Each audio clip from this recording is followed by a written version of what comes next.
Under head coach Gina DeRubo, the Washington and Jefferson women's basketball team has reached the postseason 6 times during her 9-year tenure at W&J. That run of prosperity has included 4 NCAA tournament appearances, 2 ECAC tournament showings, 2 PAC championships, and 1 ECAC Southern title. Despite failing to obtain a postseason berth the last 2 seasons, the Lady Presidents are back again and off to one of their best starts in years. A big reason the Presidents have established themselves as a PAC title contender is a talented team that has gelled together to generate winning basketball. The team chemistry has been exhibited by the squad's 3 team captains, Emily Abraham, Chelsea Apke, and Kara Seaman. I think all 3 of us really complement each other, Chelsea, Kara, and I.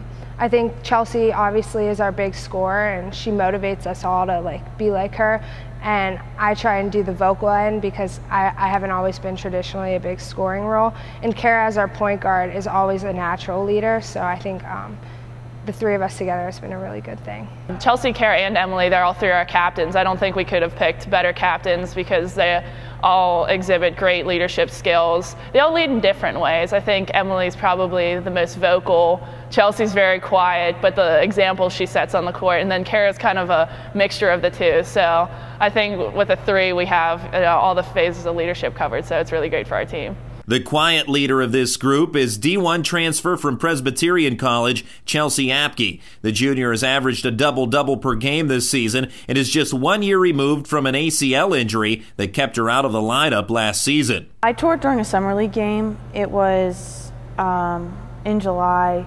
I was just playing defense, and she faked one way and was driving, so I pushed off my right foot, and then it just went. Now back and fully healthy, Apke has provided a big boost to the Presidents. Chelsea's a phenomenal athlete. We recruited her out of high school. We didn't get her. And then last year was devastating when she tore her ACL. We were really excited about her coming in last year.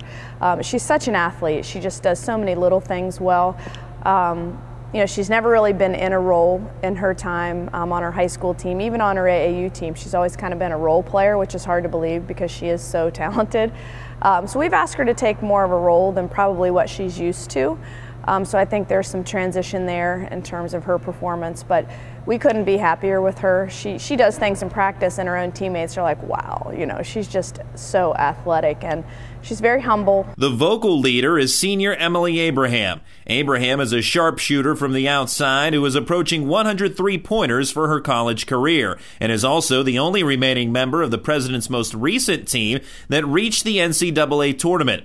That experience in the NCAAs has left Abraham with a burning desire to make it back in her senior season. Obviously, not a lot of athletes in general get to participate in the NCAA tournament, so I'm really grateful for the experience. But it's also made me hungry the past 3 years to try and get back to there. It was something I'll never forget, and I think with this team we can really get there. The kids look up to her, because she's the nicest kid ever. She treats everyone with respect. Everyone can go to her with this or with that. And she plays hard. Every day she plays hard. She shows up with a great attitude. Even last year and the year before when things weren't going as we had hoped that they would, she showed up every day and played exceptionally hard, and that comes from her high school program and what she was taught before she came here. And she's kind of been a role player through the years, and this year has really stepped up, and she has been more consistent this year. I think that was one of her issues in the past couple of seasons, and so far, knock on wood, this year she has been consistent in her shooting, and her defense has really stepped up this year. And she's such a positive force, on the bench, on the floor, away from practice. She's really a positive force with our team. Junior Kara Seaman is the perfect blend of Apke and Abraham as the team's leader on the floor from the point guard position and also the conference leader in assists. I love playing with Kara. She's my point guard. I view her as the leader on our team. Out on the court, she directs everything. And I think what I love about her is she's always looking to pass first and putting the team before herself, which I love. The trio of Apke, Abraham, and Seaman has been extremely influential to a very talented group of underclassmen. First-year starter Becca Belhigh is an all-state player from local Fort Cherry High School in Washington County, and sophomore Val Dunlap is a Latrobe product that has put in a massive amount of work in the off-season, turning into one of the best post players in the conference. The amount she has improved is, it's huge. She worked this summer. I bet she worked out every day this summer for 2 hours. In the weight room, agilities, footwork, shooting. Every time I walked through here, she was in the gym practicing. She really put in the time. So, early in the season I was concerned, is it going to pay off? A kid that puts in that much time, you want to see results, so it reinforces that behavior. And she really came in early in the season and dominated, and you could see her confidence really, boost from there.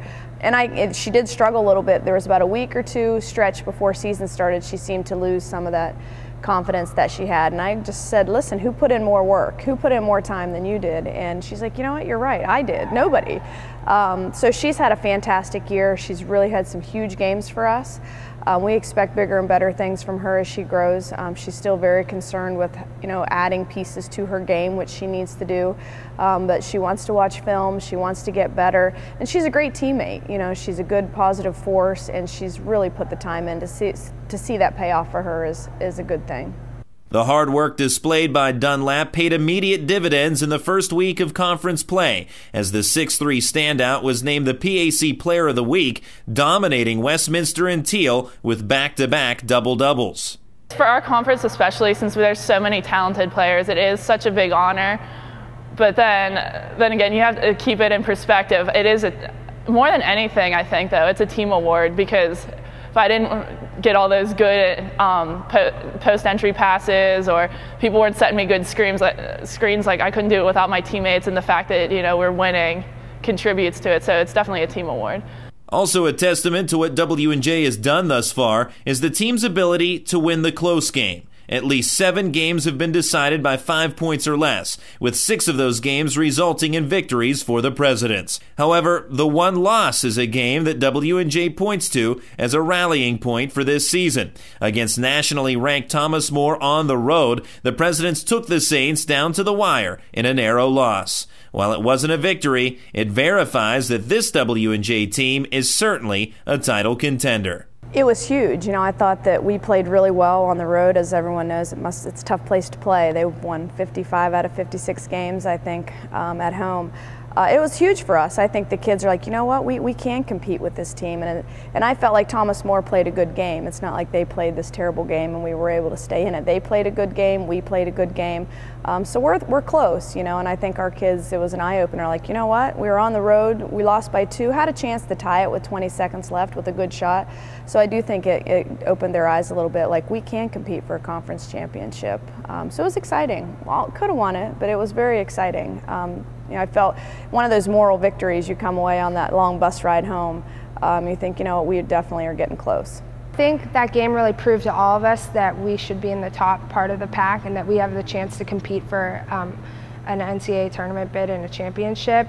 And I think it really was a rallying point for this team. I think we showed ourselves that we are better than maybe other people think we are, and I think it's been a really good thing.